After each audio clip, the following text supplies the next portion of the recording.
Which type of person are you? The type that hates letting other people down, or the type that hates letting themselves down? I am the prior. If I told somebody I was going to be at a certain place at a certain time, or that I was not going to do a certain thing, or that I was going to do a certain thing, and I ended up not doing it, if I am to go back on my word and betray what I said to them, I find it hard to look at them in the face, because that's my nindo. It's my ninja way. So how about you? How would you feel if you betrayed the expectations other people had on you? In this video, I wanted to bring to your attention the power of accountability and how it's actually a double-edged sword. On one side, you can use it to your advantage because you don't want to let other people down, so it can help you work harder towards something that you want to achieve.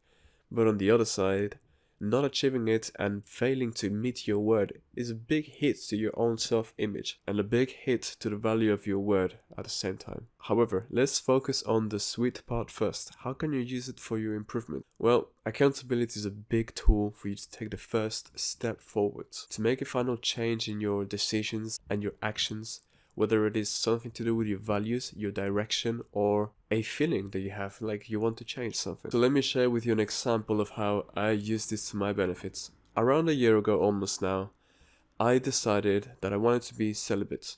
I wanted to focus on myself and truly focus on myself, not how many people say they focus on themselves and then they sleep around.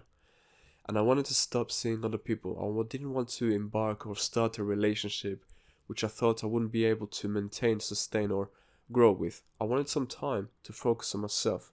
And while it was easy and accessible for me to enter a relationship and to get with girls, whatever, I thought, okay, I know this is not the right step for my spirituality, and I know that this will be a distraction for me, for I am not yet ready for marriage, which would be the ideal and the good thing to strive for. So I decided to take myself off the market, but that wouldn't be enough. So what did I do? I built accountability with everybody around me. I told my brothers, I told my friends, and I told everybody about my intentions. For some time after I decided this, whenever I saw a new friend after some time, I made sure that they knew of my intentions. I told everybody of my friends, hey, going forward, so I've decided to be celibate, and I just want you to know that no matter what happens, if you see me with a girl, it wasn't because of a change of heart.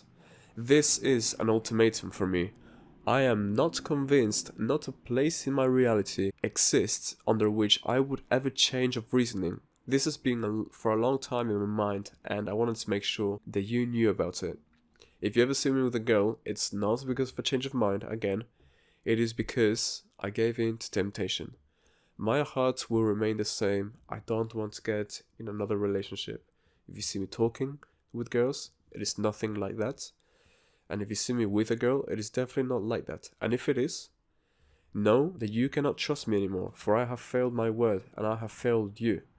And I want you to not forgive me and not look at me in the eyes anymore and get rid of me as a friend, because I will not be a trustable man. Sometimes I even did a little bit dramatic. I remember I saw some of my friends in their house and I put music in the background. It was like a cinematic. It was all very strong and very manly. It was like a soldier going to war, and I was just hyped up, amped up, telling them about how I was not gonna sleep with no more girls, I was not gonna kiss no more girls, I was not gonna touch no more girls, and I was gonna save myself until marriage. More than anything, this decision came from a religious and spiritual basis. I know I understand that the unison of two people is better formed and better prevailed if they are truly united in marriage. I don't want to hurt any more girls, and I don't want to hurt myself in the process either. So I'd rather just not dishonor my future wife any longer. And I expect from her the same thing that I am doing. I expect her to now think, okay, I'm going to save myself until that man comes along.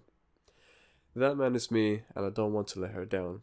So in order to reaffirm my values deeply, I started to share it with the world, with everybody around me, so to make sure I had no excuse and I didn't keep it in any longer. So how about you? Is there any belief or any action which you feel like you could get closer to if you were to start saying it to the world, if you were to start living it out?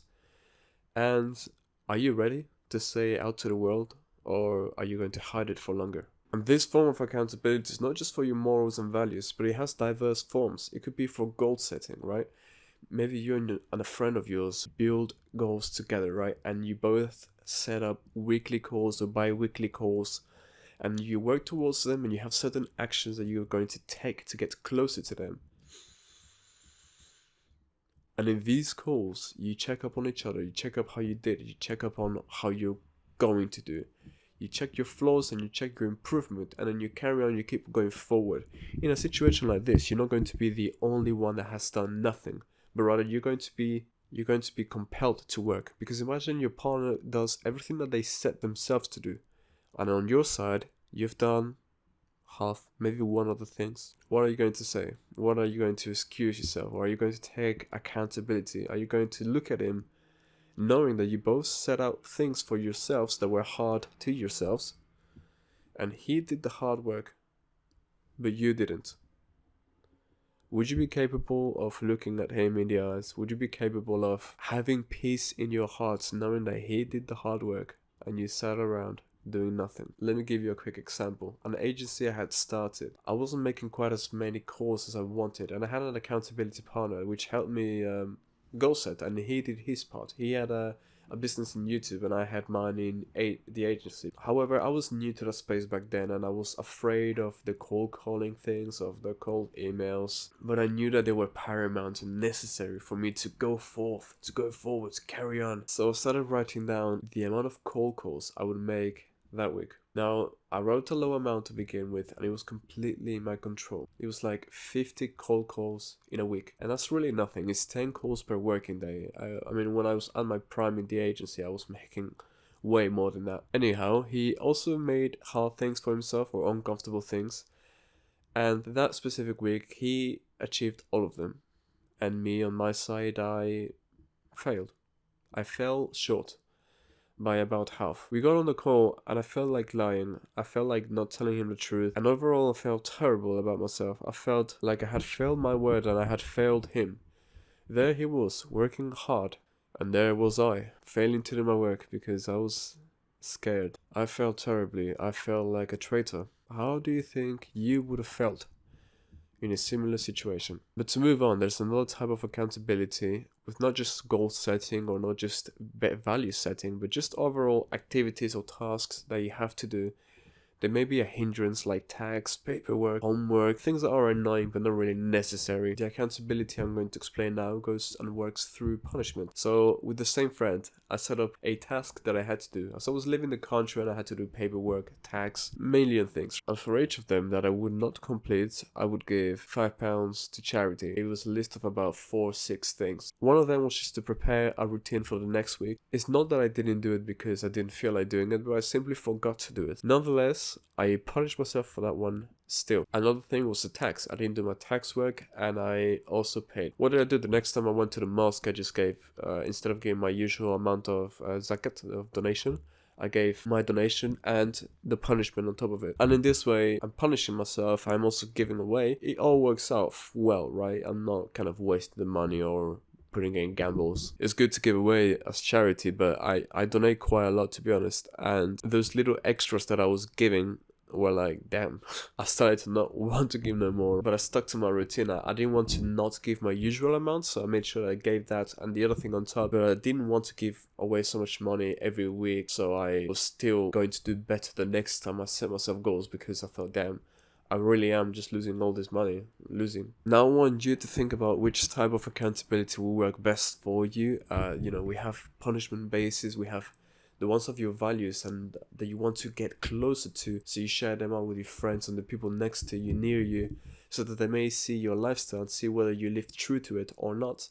And then there's the normal goal setting one, which you have with a friend, and they have other things that you keep them accountable for, and then you see whether they do it. You challenge them on why. You don't sugarcoat things. My friend, when I filmed my call calls, he didn't sugarcoat it. He wasn't like, oh, you're afraid, it's okay. He didn't, I didn't tell him that I was afraid. I put excuses, and then I was like, I'm lazy, never mind. And I owned up a little bit. But as I was building walls as excuses, he didn't just accept them or go easy on me like, oh, it's okay, you'll do better next week. He was like, come on, bro. I'm working my ass off and I expect you to do the same, and you let me down like this. A real friend needs to be raw with you in this manner. And I'm eternally grateful. I don't hold any grudges against him. Of course, when you hear these things at the time or in the moment, it tickles you the wrong way, right? It frustrates you a little bit. That frustration really only comes from your own incompetence. It's not because the guy was mean or whatever. It's deserved. You signed up to it, so you gotta own up to it. You can also take these accountability methods and mix and match them, or experiment with your own way, or do other things by yourself. Anyhow, you should think about which method may work best for you and then try to go forward with it. Start taking steps, start taking action. And look, don't set yourself excuses yet before starting. Even if you think that there's no one watching you, or even if you think that you're alone and there may be nobody around you which can really understand how you would feel inside, and you've never really expressed yourself in the first place, it wouldn't be well received or understood. Well, I'm rooting for you, first and foremost. And secondly, know that God, even if you're not a believer, at least soul, whatever, God is also always watching over you. So if you want to be that man that works on himself, that makes great changes and great improvements and gets to a new plateau, a new level, a new surrounding, take it upon yourself to become better every day. Take it upon yourself to have something to work towards. Scream out your goals to the universe or the mirror. That's fine too.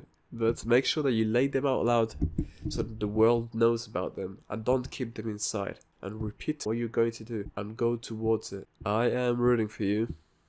Strive to be 1% better every day, and much love.